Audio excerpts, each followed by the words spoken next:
The 8 lessons everybody needs to learn when traveling. Traveling is by far one of my greatest passions, maybe second only to family and subconscious coaching.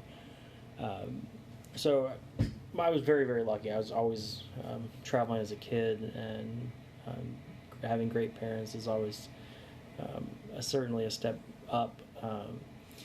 So we've come like 8 lessons, right? So number one is travel with an open mind and a thirst for knowledge. So often when we're traveling abroad or locally, we have this pre-framed references for everything. And everybody has different ways of thinking, different ways of doing things. So if you kind of go in with this open mind, you're going to meet more people, you're going to experience more things, you're going to realize what's important for yourself too, which is kind of cool. And always learn, right? So for example, when I was standing in one of the temple's ruins of Corinth, I was standing where Luke made his letter to the Corinthians. I mean, how cool! I mean, the history, right? Or where Leonidas stood and fought for Greece in the movie 300, for example. So you can always create these attachments to the history, and that just makes the experience so much better. Look beyond the tourist hotspots and spend time with the locals. So often we get caught up in the hype of that location, where the best experience I've ever had is rarely at the hype places. I mean, don't get me wrong, seeing the Eiffel Tower, seeing the Acropolis, I mean, they're amazing experiences. But the most memorable ones I've had are always when I've gotten off the beaten path. Our car broke down one time when we were driving through Greece, and this family just invited us into their home. They made us dinner. We were chatting, having wine. It was just amazing, right? I mean, you don't have those experiences unless you get out of the tourist trap kind of areas. I mean, tourist trap areas are awesome. Go to them for the experience, but I like to combine them with other things. Always remember that you're a guest, right? We're going to somebody else's home, somebody else's country. Respect their rules, respect their way of life, because if you're going around being who you are at home, right, you're not going to have those doors open up to you. So maybe learn a little bit of their language, maybe learn a little bit of their customs before you go, so you can have a deeper connection with those people that you meet. Travel on the ground is the best, right? When you're flying through the air, you're skipping over large portions of wherever you're going as a destination. So anytime you can slow down your travel, go by foot, go by bike, go by car. Train is better than plane, but usually I like to go slower, because you meet more people, you get experience more things, see more things, and it's the journey, right? Enjoy the journey, not just the destination. Question all your preconceptions of where it is you're going.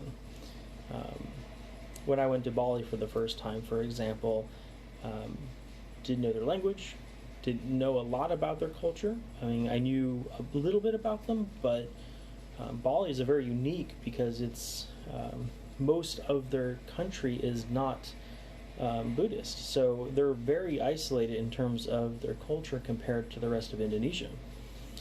And it was just a wonderful experience. But if you come with all these ideas of how it should be, you get disappointed and lost and miss out on all that opportunity.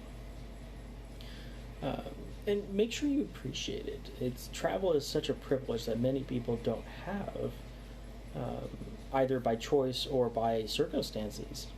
But it's something that should always be appreciated. Even when things go crazy wrong, you can still find ways to enjoy it. For example, one of the times I was traveling overseas, the plane that we were hopping on in our first leg got delayed by 8 hours. When we finally took off, they're like, "Oh, your plane's going to be there. Don't worry. You're going to catch a connection, yada, yada, yada." We get to New York City. We're landing, and the other plane's taking off. And so we're like, well, what do? We're stuck, right? All the hotels are basically, they're saying we can't get a free hotel. We can't find accommodations. So it was like we spent like 4 or 5 hours talking with the airlines. We finally got accommodations, but we had to share a room with a complete stranger. And that ended up being the best time ever because, they were another family. We were all stuck in the same circumstances, and we just had a blast. I've met more people because of delays than anything else in terms of traveling. So if you keep that open mind, and you can really find ways to enjoy yourself no matter what happens. That reminds me, there's another time we were, I totally forget where this was. I was traveling alone on that one. I had my laptop with me, and I had preloaded a couple seasons worth of TV shows on it. So there's there must have been at least 10 or 15 people gathered up around my laptop in the airport because we had an overnight cancellation. So all these people are stuck. So we just cranked up the volume, and we're having a blast.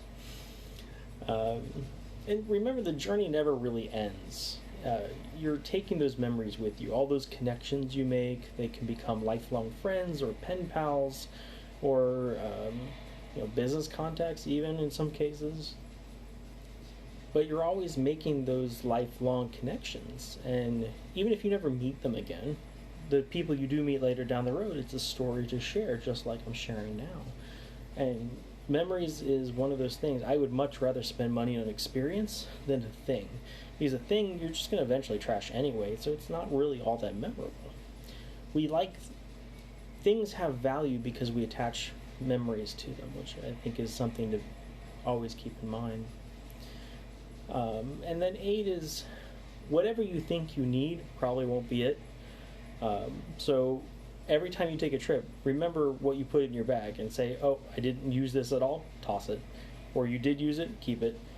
Because a lot of the times you realize what you need and what you don't need, and those things change so much over time. My 5-day trip and my 30-day trip is about the same. I have a frame backpack. I don't check bags anymore. Pack everything up, off I go. And it's made my life simpler, but now we have twins, so with checking bags is kind of always going to happen, at least in the short term. But hope this helps. If you ever need advice on travel, let me know. I'm also part of a travel club, so if you need or want to buy travel at a group rate, we can hook you up. Send me a message. See you guys later.